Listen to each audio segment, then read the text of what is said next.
ফের বিরোধী দলনেতার নিশানায় মুখ্যমন্ত্রী।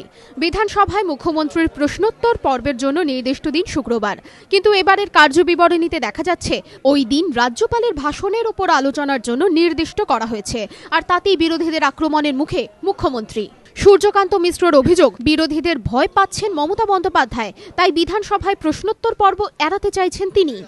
কোনো সহনশীলতাহীন কোনো বিষয়ে একটা প্রস্তাব দিলেও আলোচনা করতে তারা প্রস্তুত নয়, এবং হাউস কখন বসবে, কবে কি হবে তা বিজনেস অ্যাডভাইজারি কমিটির কথায় ঠিক হয় না।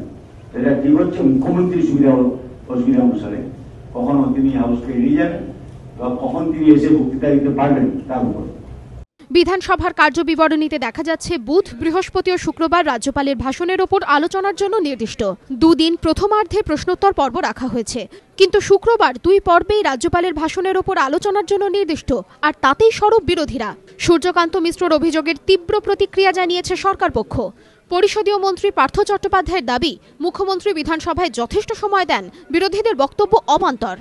আসল কথা, মুখ্যমন্ত্রীকে চাই না ব্রিগেডে, আর মুখ্যমন্ত্রীকে চাই বিধানসভায়। এটার মানে বুঝলাম না।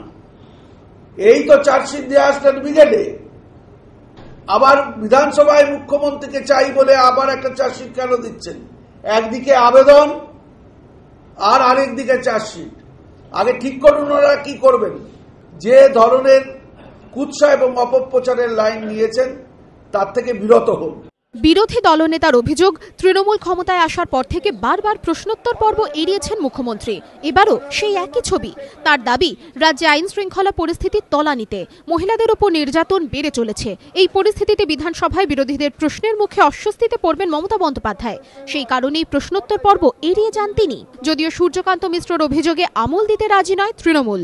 বিতনু চট্টোপাধ্যায়ের রিপোর্ট, এবিপি আনন্দ, কলকাতা।